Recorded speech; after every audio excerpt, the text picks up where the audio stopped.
wanted to start, as always, by thanking you for joining us this afternoon and for taking an hour out of your day. I know that as busy parents and caregivers, an hour is a lot of time to ask, but I hope this will be productive for you. And as I mentioned at the start, if you weren't here at the beginning, we are going to play another round of Where is Morgan Today? Now, last time we had a game, I had a background, and one of our esteemed parent scholars was able to guess not only the name of the institution, which was the University of Oxford, but also the name of the library I was in. So today I am a different location.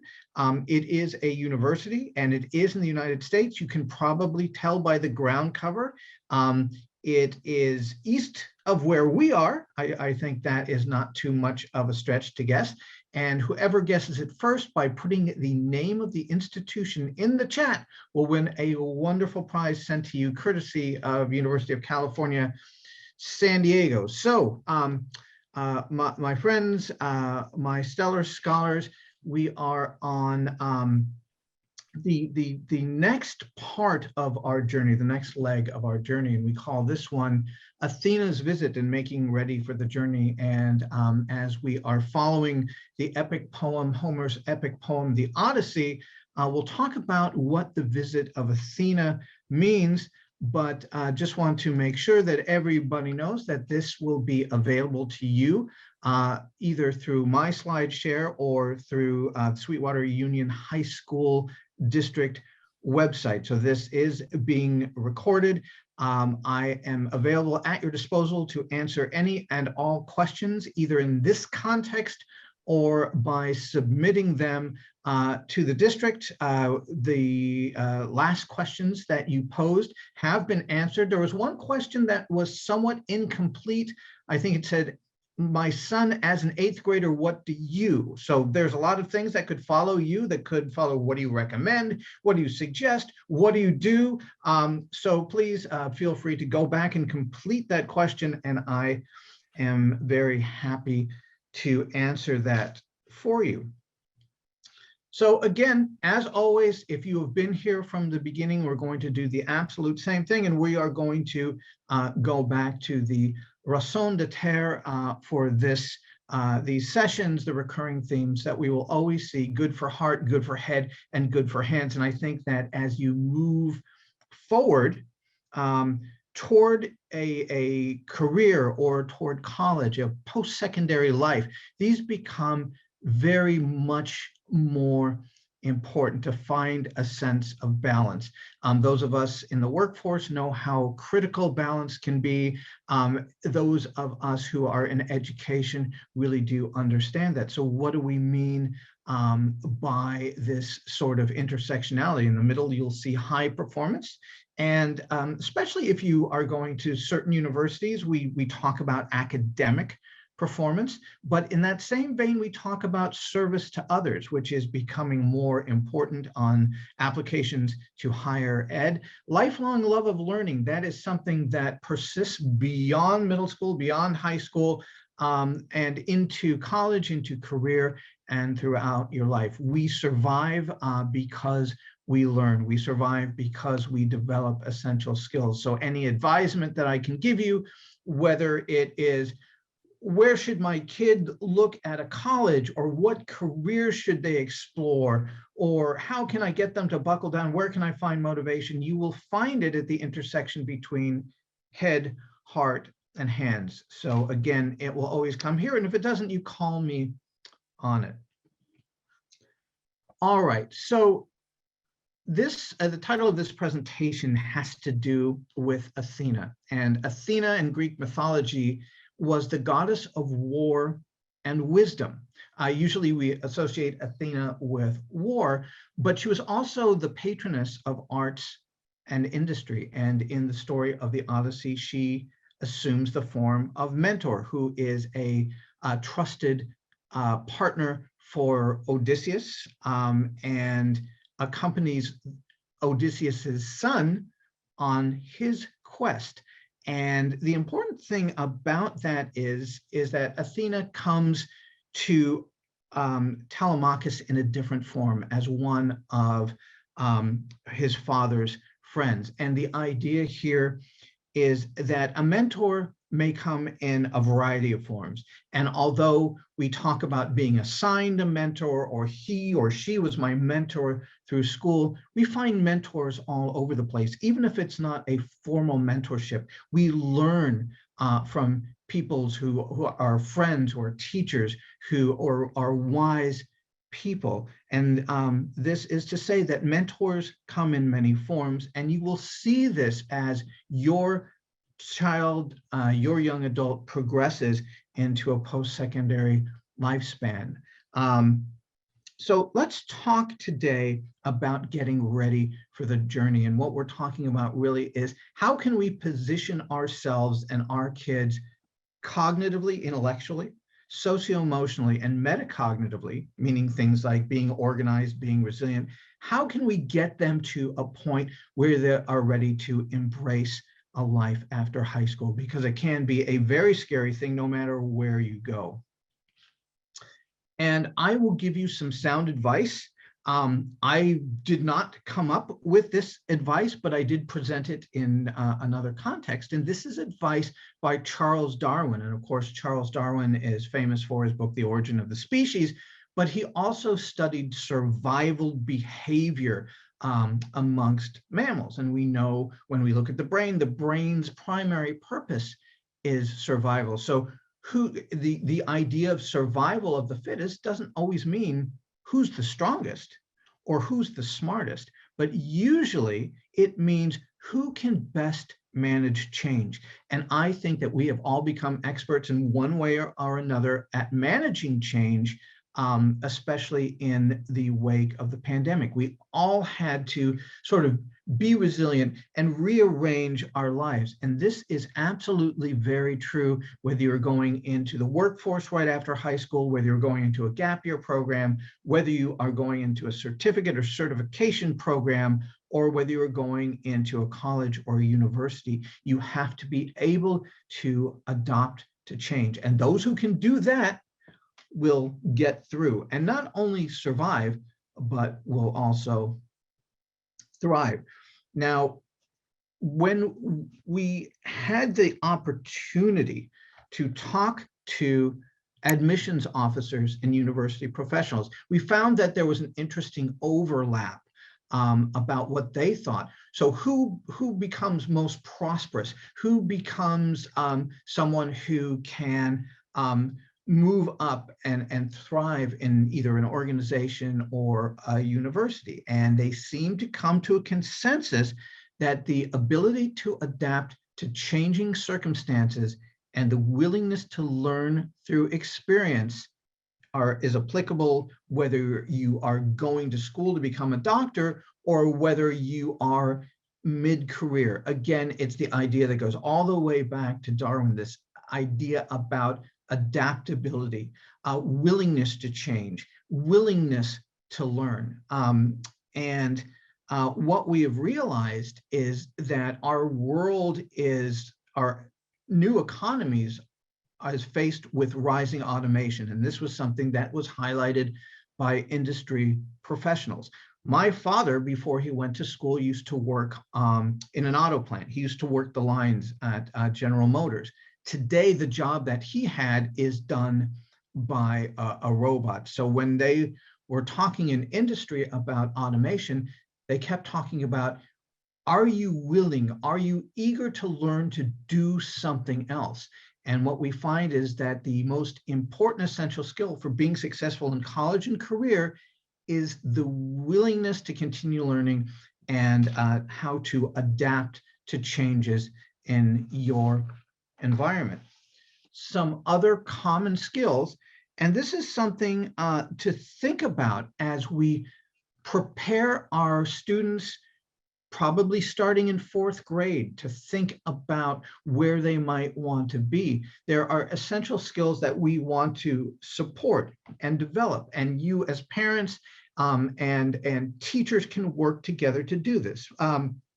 One is growth mindset. And when we talk about growth mindset, we're talking about the idea that intelligence can be increased. We are not given a set amount of intelligence that we have to deal with, but that as we practice, as we engage, we can grow in that area, to take on new challenges and to understand that we're not always going to be successful. Sometimes we will fall. It's not all about the falling, but it is all about being able to pick ourselves up after we do. Creativity and innovation. When we talk to employers and when we talk to academics, creativity and innovation were underscored as some of the more significant skills to have. Now, those of you who attended large universities for freshman and sophomore year may not see that because you are in a hall with 400 other students and things do not seem creative or innovative in the slightest. But when you get to upper division courses after your sophomore year of university, you will find that that comes at that point. If you attend a smaller liberal arts college, you will see that emphasized from day one. If you go into the workforce, especially the technology workforce, that is a priority. Emotional intelligence and ethics, incredibly important.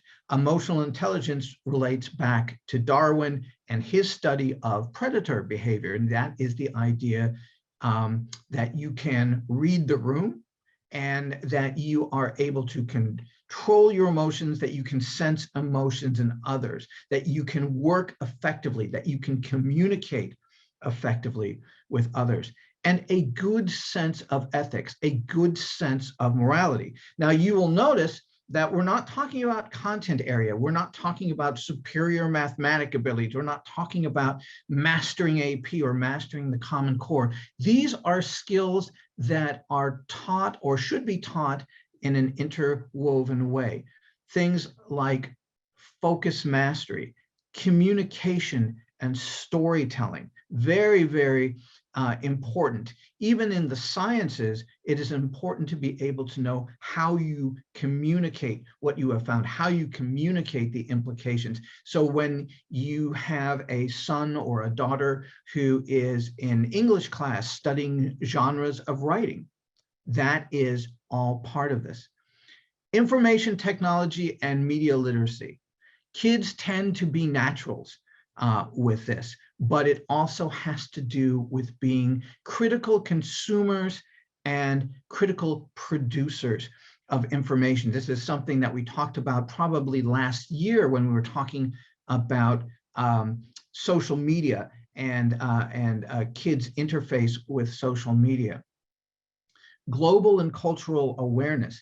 Living in San Diego, I think we have a keen sense that our regional culture, the sort of San Diego, Baja, Imperial County area is really only divided by a physical border, but socioeconomically and linguistically and culturally, we are very much intertwined, inextricably so. So this idea of understanding cultures. Time and money management, incredibly important. When we talk about student loans, when we talk about financing a college education, or we talk about going into the workforce and getting your first place or your first car, making investments and saving. Again, this not only has to do with practical organizational skills, but stress levels as well.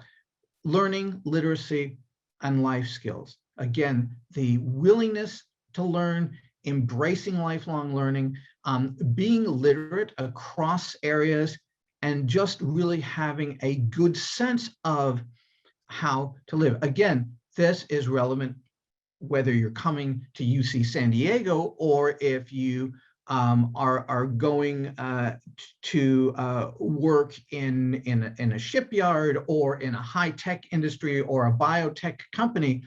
All of these things are absolutely essential. And they didn't always have to be essential. They weren't always essential. At the turn of the last century, and remember when we talked, I think 2 sessions ago, we talked about the rapid rise of the number of college at the turn of the last century. Henry Ford at the time, who is well known for assembly line production, production en masse, and sort of the archetype for what schools were like at that time and into the future, this idea of being very individualized, very linear, and very detailed. He said, when we are at work, we ought to be at work. When we are at play, we ought to be at play. There's no use trying to mix the two. Now, you know, if you've attended any of my sessions, that is absolutely not true. You know, we understand that there are emotional components to learning, and we understand the neuroscience of persistence. So there has to be some degree of joy associated with work. Very different thinking at the turn of the last century than, you know, present day, where we have Southwest Airlines saying, unless you're having fun doing what you're doing, you will rarely succeed. And there's another popular aphorism that says, if you love what you do, you never work a day in your life. So there is that idea. It really relates back to practical neuroscience. And why do I tell you this? Is because in addition to content knowledge, in addition to majors and workforce tracks, it is very important that we understand that industry writ large, whether you're in tech, whether you're in technology, whether you are in life sciences, whether you are in entrepreneurship, what it requires are things like creativity, empathy, a sense of joy in what you're doing, because we know neuroscientifically, if you don't enjoy what you are doing, your brain is going to give you the neurochemistry of avoidance and have you avoid the situation that makes you feel stressed and anxious and unhappy. Things like critical thinking, things like problem solving. Remember, that's the primary purpose of the brain in surviving. We solve problems. We don't necessarily warehouse information, but we solve problems. And part of the integrated curriculum, things like STEAM and holistic approaches to learning and problem-based learning, all have to do with this sort of brain compatibility. Being able to effectively communicate and really being able to read yourself, cultivation of sound habits of mind, things like being organized, things like you know, taking advantage of study skills and learning how to work together. So that changes the role of schools, but more importantly, it also changes your role as parents as you are looking toward the future. So how can we work together to attend to the cognitive needs, so those intellectual needs, those content area needs, socio-emotional well-being, and metacognitive well-being? And we're going to take a look at what is really important. And I'm going to ask you this question. So when you think about your student, your son or your daughter, and you think about, are they ready to take on these types of things? So whether they want to go to Yale or whether you know, they want to go to Raytheon, where do your children stand? What are their strengths? Where do they need supports, and what is your role? And we all know that the problem with adolescents is they don't necessarily vocalize a whole lot. So part of your role as parent, just as part of our roles as educators, is to serve as a detective of sorts. So really find out what makes our children tick, what brings them joy, and how can we support this? How can we support them in their decision making? And we'll talk about some of the pressures that kids face as they look towards higher education, for example, and where they you know, might want to take it. Now, here's something to know, and this is a bit of a refresher because we want to talk about cognitive readiness. Now, one of the things that is great about the adolescent brain, now, there are certainly things that are not so great, but there are some things that are really great about the adolescent brain. Is one of them is that they are more sensitive to neurochemical rewards. So when we talk about the neurochemistry of persistence, they are more sensitive. This makes them better learners. This makes them more eager to absorb knowledge and more capable of absorbing knowledge. And we'll talk about how that looks specifically. But it also makes them more likely to take risks. And the adolescent brain does not necessarily distinguish between the risk of raising your hand in class to answer a question or skating down the side of the building. The idea is that the brain chemistry at this age just loves the idea of risk-taking. So as parents and as caregivers and as educators, we have to think about how we direct those in our charge to take the risk that will benefit them, the risk that will yield rewards, but are not in the slightest bit dangerous. I am going to stop sharing just momentarily because I see there is a box. I don't want this to show up on the tape, so I'm going to start us off again here. Now, when we are children, when we are young children, this is when we begin to develop communication systems. Now, in adolescence, this is where we begin to refine and hone our communication systems. And those of you who are parents of teenagers may not see this because arguably adolescents aren't great communicators with parents or caregivers. With their friends, absolutely. Maybe with other adults, sure, other adults at the school, teachers and the like, counselors perhaps. But you have an opportunity to not only to influence this idea of learning and a productive risk, but also how adolescents communicate, again, which is a critical element of success in college or career.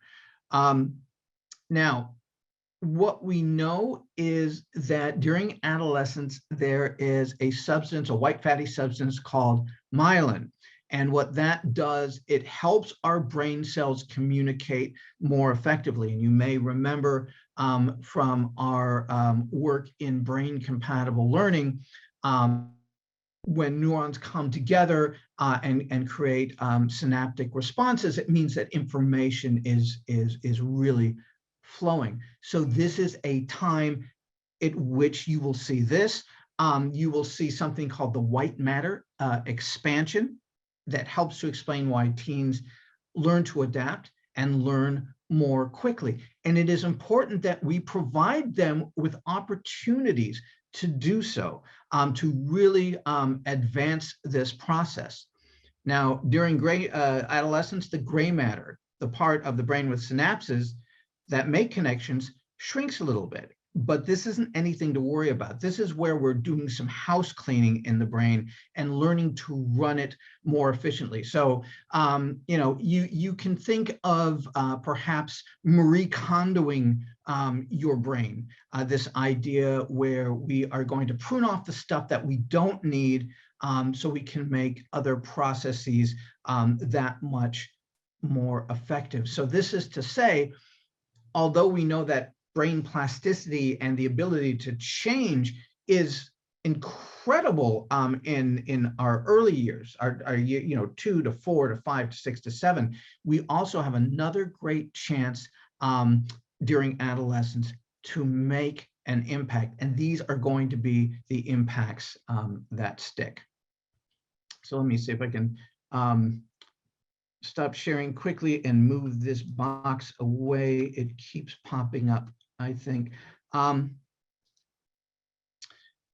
I'm also going to give you another perspective. So we're talking about cognition and our abilities to undertake activities that lead to productive risk and reward, that engage the brain.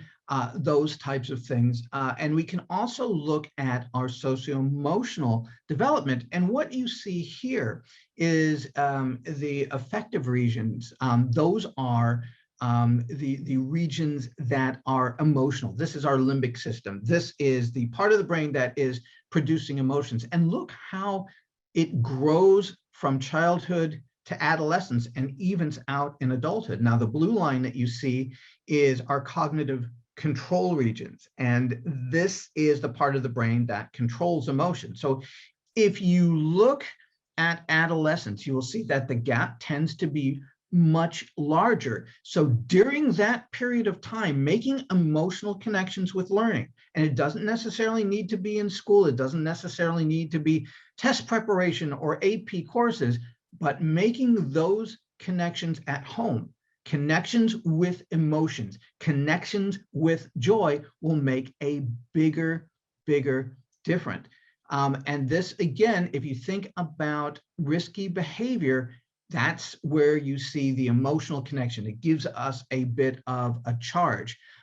So providing emotional supports as well as mitigating risks or channeling risk is very important. And then by the time we're about 28, late 20s, everything balances out. So in that gap between the cognitive and the affective, there are amazing chances to really get our kids pointed in the right direction.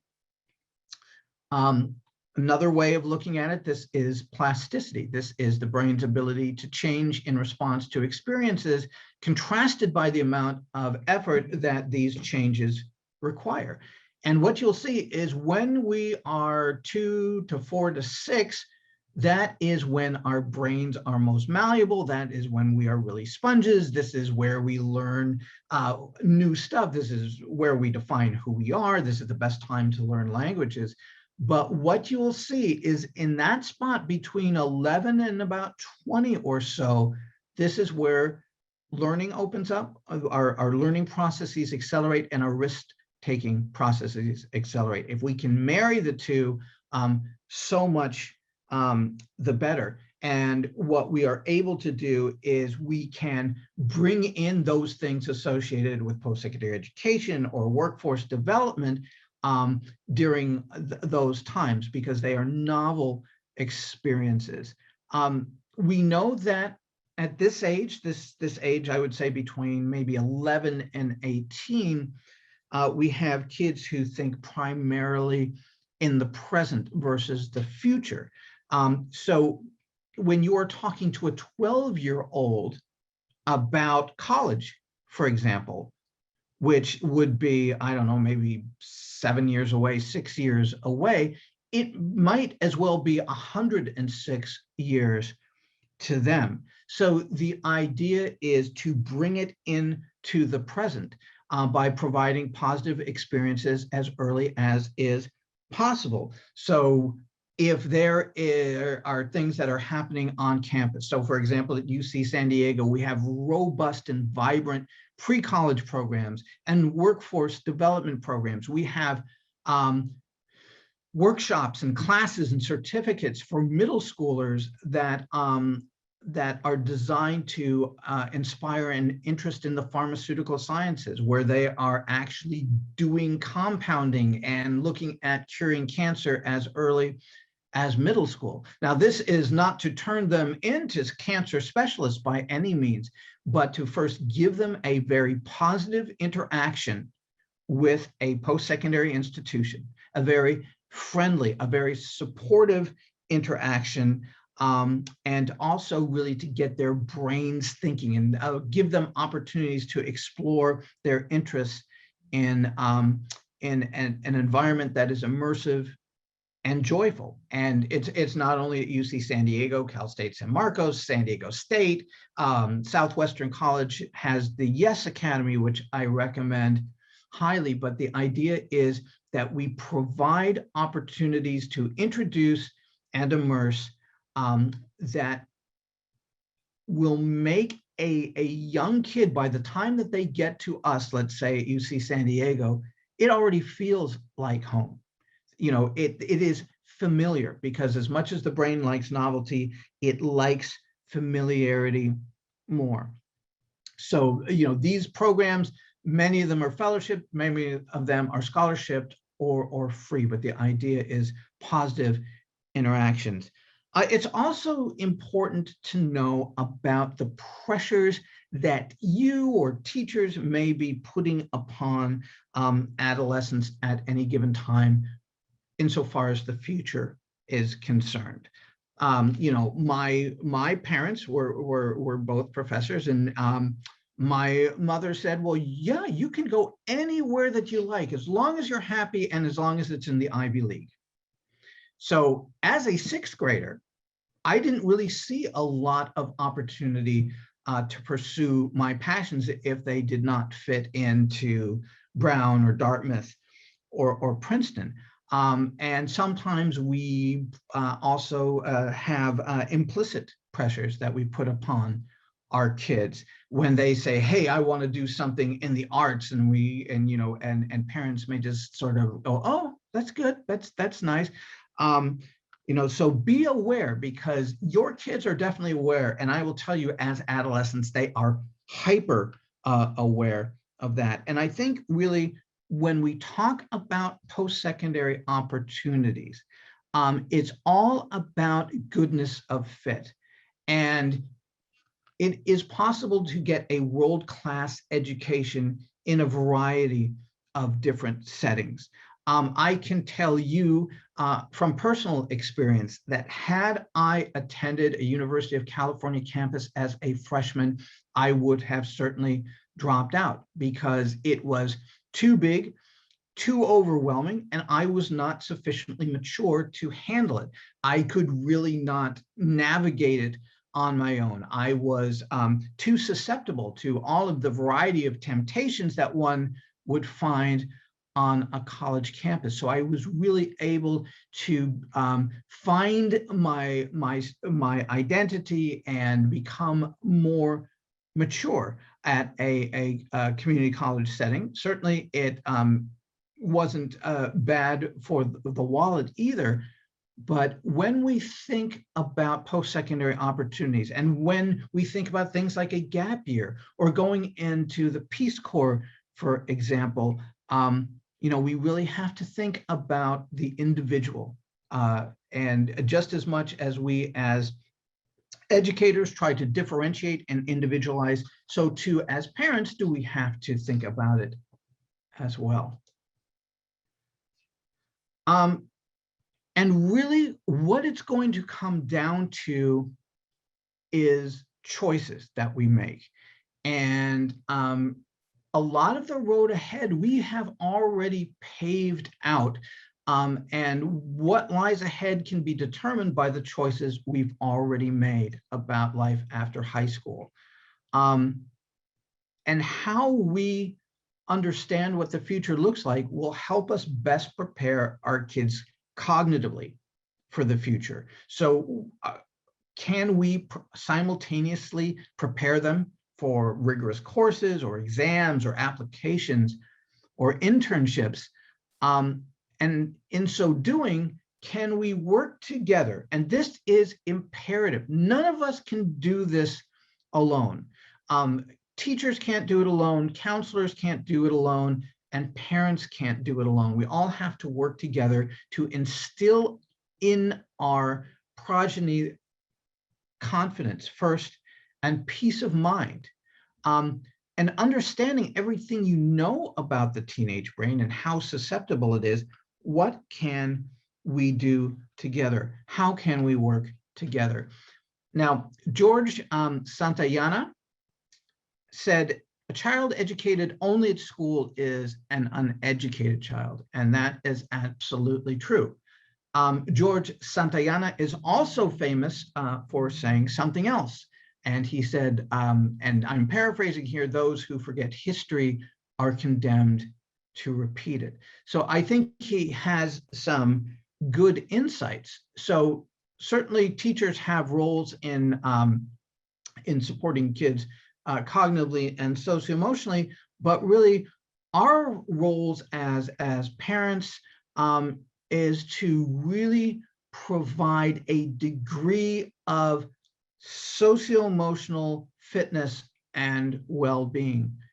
And at the heart of this is whether a student is in a position to realize these goals. So if you look at this hierarchy, this is by Abraham Maslow, and he said that unless your very basic needs are met, you can't progress into other things like prestige, accomplishment, realizing your full potential, or even having relationships. So as we think about our kids and we think about, okay, are they ready to pick a major? Are they ready to fill out an application?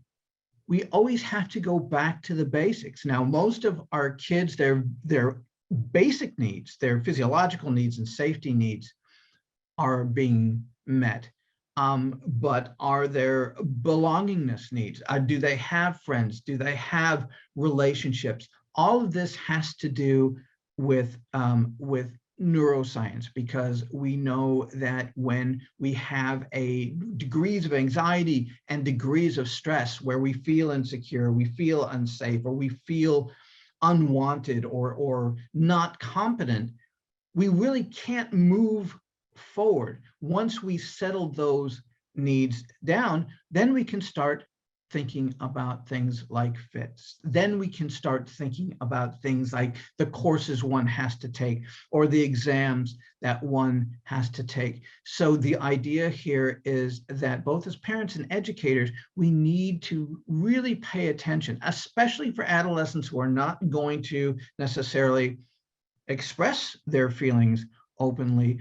We need to make sure that not only the primary needs are met, but also the psychological needs are met. Because once a student feels not only competent and confident, then they can move ahead and they can really flourish and they can really blossom. That's why the idea of resilience is so important, because if we fail and we are punished for failing, then we are less likely to try again, because it brings in the survival mechanism and the neuroscience of avoidance, the neurochemistry of avoidance. So if we think cognitively, we know that adolescence is a prime time for learning and a prime time to take risks. We also know that if we can work to make sure that our kids have a sense of peace of mind, if they are feeling secure, if they have confidence in themselves and they have opportunities to succeed, they will be able to move forward and make better decisions ahead about the future. Another thing, again, this is a bit of a revisit. We have to think about identity development, because adolescents will go through several stages in a quest for identity.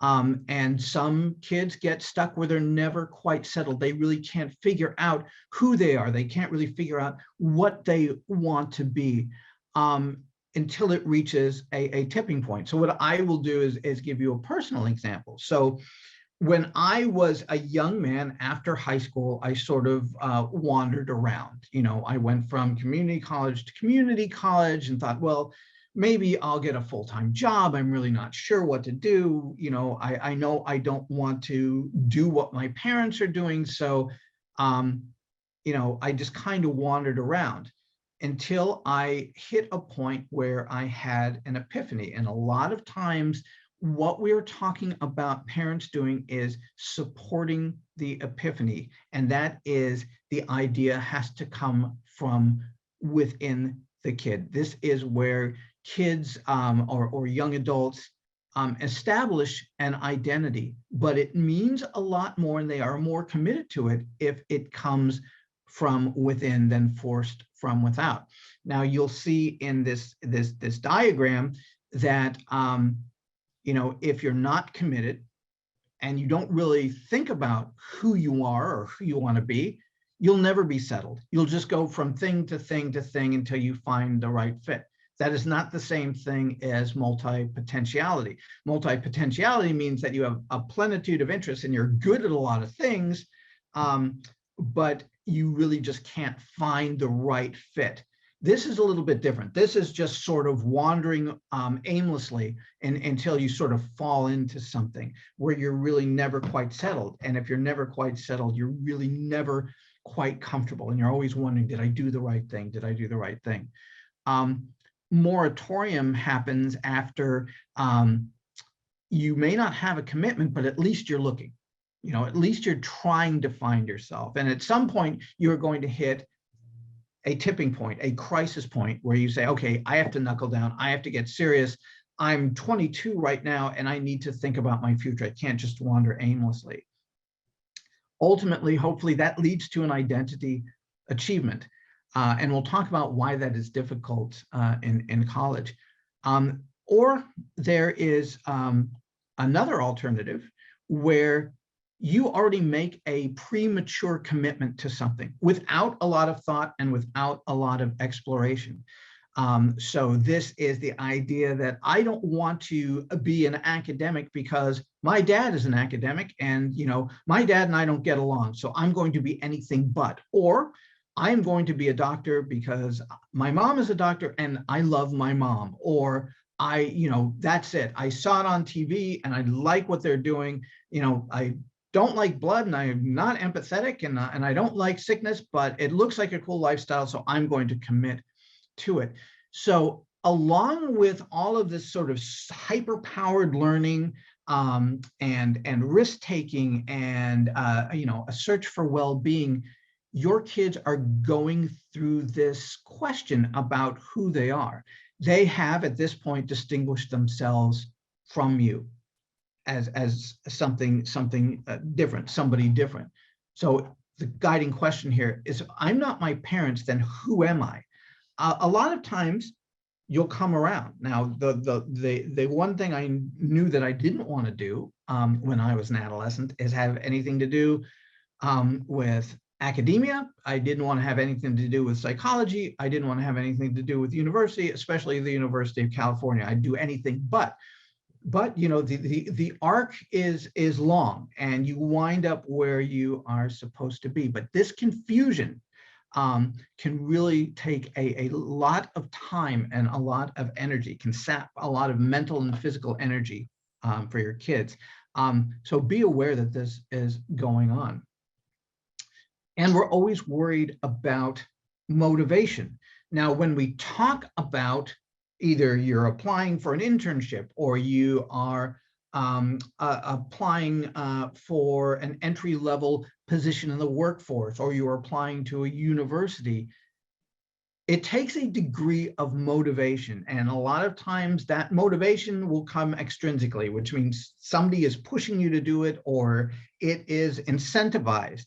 But it's not a simple problem to solve. There's not one universal answer. I always will hear questions, well, how do I get my kid to be motivated? Well, it's highly, highly individualized because you got to think about all of these facets. What are the rewards? What are their goals? Do they have the goals? Have they defined them? What opportunities are there? So for example, if you hear that Yale has a 5% acceptance rate and you're a kid, you may be thinking, well, I don't have the opportunity to do that, so I'm not motivated to do that. What is the challenge like? Now, if you have lived a life where you've been avoiding challenges because you want to be able to prove that you're strong, or you want to be able to fly under the radar, the level of challenge is going to make a difference. Now, the brain loves a challenge. So again, introducing challenge to your adolescence in a variety of forms is also something that is very important. But most of all is a support network. And that doesn't necessarily just have to be you. Again, when you think of mentor in the Odyssey, we know that mentors come in many forms. And we know that motivation really is one of our most primitive instincts. This determines how we follow life's path. We have to be motivated to move forward. It is instinctual, and it is something that we have at birth, whether we are learning how to crawl, or we're learning how to walk, or we're learning how to take an entrance exam. Motivation really lies at the heart of survival.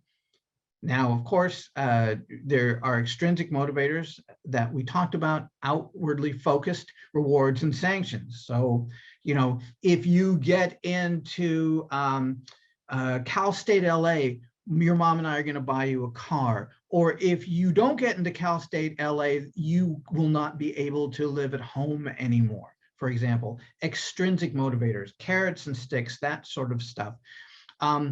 But we really want our motivation to be intrinsic, something that becomes naturally satisfying. And you can translate extrinsic motivators into intrinsic motivators, which is something we'll talk about in our next session. Now, I'm conscious of the time, and we're going to continue this next time. But what I want to also highlight is this idea that something has to be worthwhile.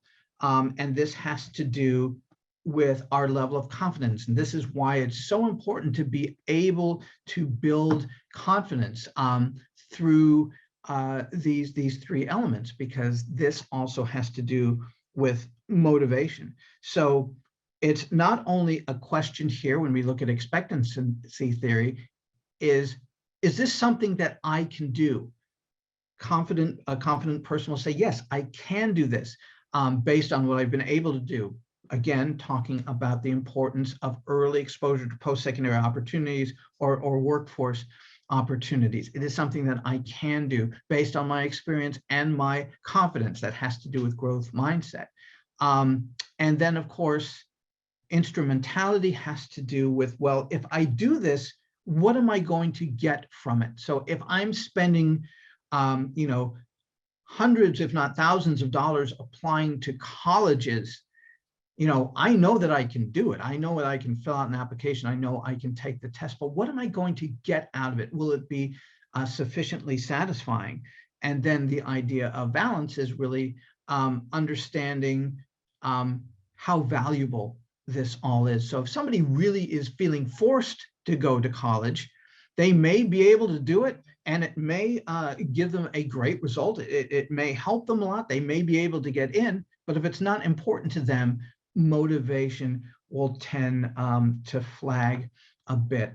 So the next time that we meet, we're going to talk about goodness of fit. We're going to talk next time also about mapping out the adventure. So what I'm going to do is I'm going to overlay the map of Odysseus's hero's journey on to your hero's journey. And if you're interested about where we are in this journey, we are coming to the second act. We're already looking at what we call the known. We've already said, yes, let's figure this out. We talked about some of the initial resistance we might find, and we talked about motivation. So we are going to finish up the act and then move on to the second, where we look at things like fit, where we look at admissions requirements, where we look at the nitty gritty, how do we pay for things, and what, you know, when to visit and all of that sort of stuff. So I'd like to welcome back Ms. Delgado and Mr. Dominguez, because I know we want to leave a few minutes for questions, and make sure, please, if you have other questions, put them into the chat. Questions will always get to me courtesy of the wonderful spreadsheet that Ms. Simmons has put together to answer them. But wondering if there's anything that is popping out of the chat, you know, immediately.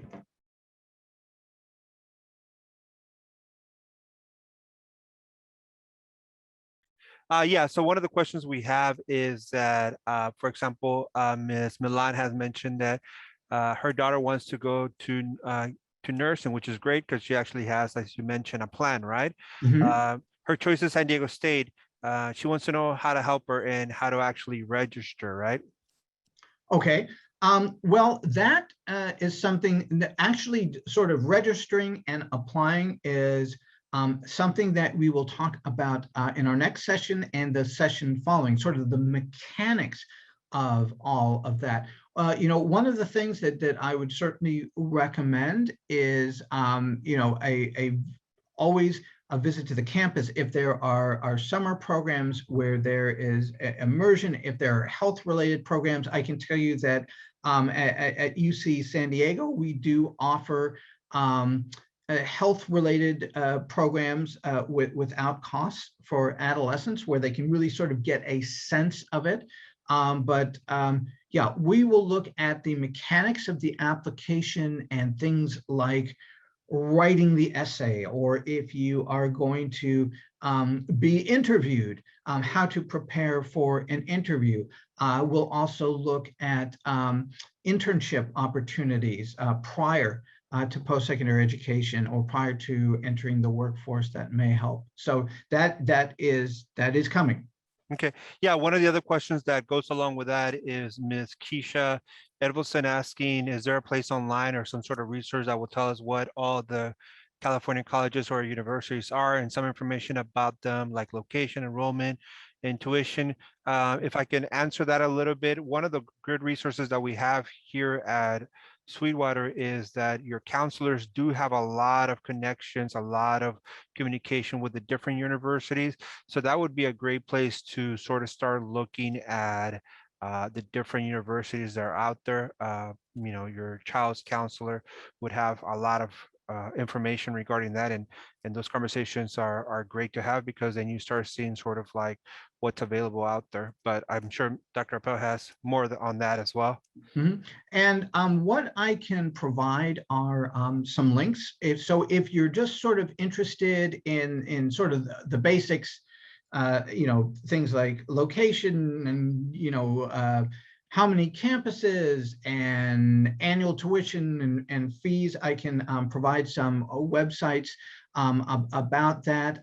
There are, U.S. News and World Report is always a great place to look as well. But I will make sure to give you some sites that not only include the public universities, but the private ones as well. Okay.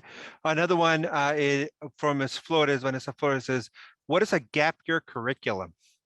A gap year can take on a number of forms. And when I talk about a gap year, and we'll look at gap years in greater detail in the next two sessions, but that is taking a year. So let's say that you do want to go to a university, but you would like to, let's say, spend time traveling or spend time devoted volunteering to a cause or spend some time in the workforce. That is a gap year. There are some universities that actually have a gap year curriculum, which isn't a full-fledged university schedule, but a few classes along with a lot of experiential learning. And I can tell you that when I was growing up and I mentioned, it wasn't called a gap year.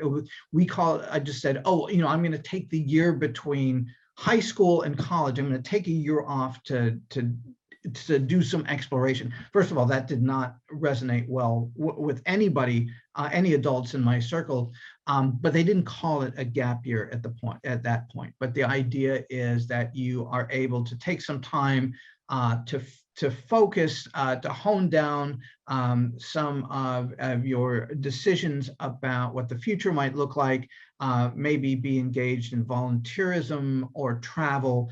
And now there are structured frameworks around gap year. So it's not just, hey, I'm going to go backpacking through Europe, but I'm actually going to go in a way where I am engaged in experiential learning. But we'll talk more about gap years and what they look like in the next few sessions.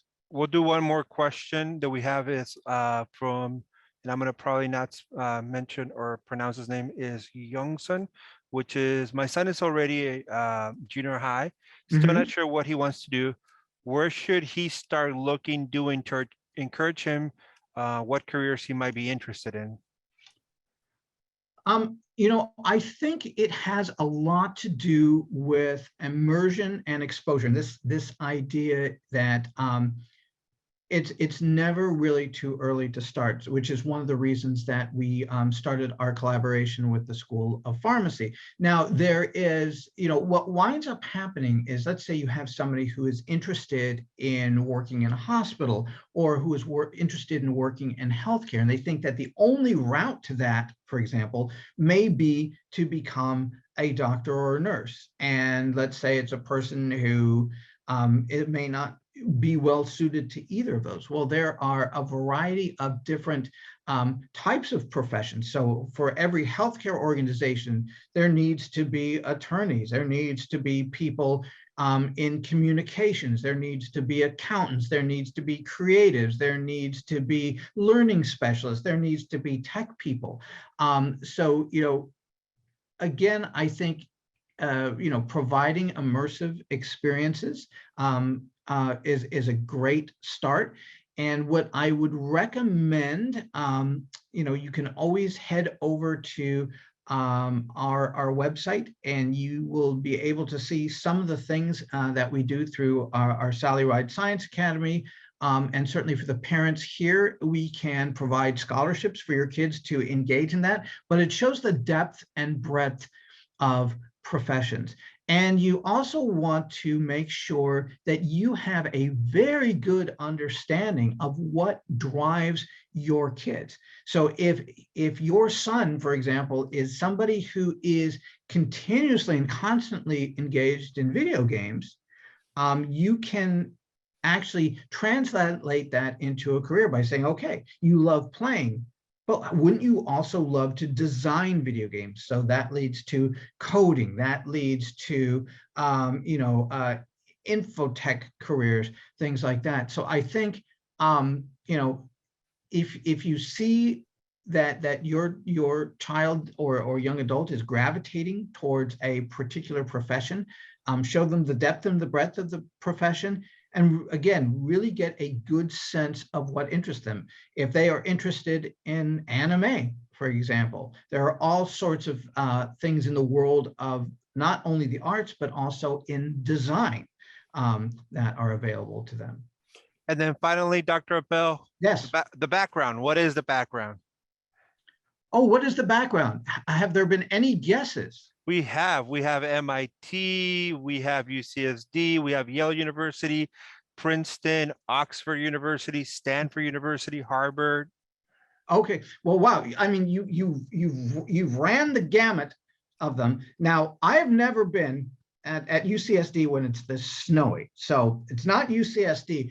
Harvard is a great guess. You can tell by some of the architecture, great guess. Yale, very much sort of a Gothic campus. The one that it is, everybody came very close. This is actually my father's alma mater. This is the University of Chicago, Southside Chicago. But very, very close. We will, in our next session, we will have another background, and I will try to make it a little more obvious next go around. Thank you, Dr. Appel. If you have any questions, keep putting them in the chat. We also have the Q&A. As you notice also on our chat, we also have a page for all the questions that have been asked in previous sessions. We're just putting them there in no particular order. We will make sure we put them in order going forward. But for now, we just want to make sure we have the information out there. Please send us your questions if you have any specific questions as well, either to Dr. Appel or ourselves, and we'll make sure that he gets them if there's anything very specific that might have to do specifically with your student, okay? And Dr. Appel, if you want to go ahead and give your information, this is what the contact information is for Dr. Appel. Yes, this is my contact information. I respond to emails within 24 hours, if not less. So if you do have specific questions, if it's about an application or what have you, just send me an email. I'm happy to answer. Thank you very much, Dr. Appel. We will go ahead and stop recording, and have a great rest of your day, everybody else, if you are leaving us. Yes, thank you, everyone. Thank you, Ms. Delgado. Thank you, Ms. Delgado. Thank you, Jacob. Thank you, Ms. Martinez. Thank you, everyone. Thank you, Ana. Thank you, Thank Cindy. you.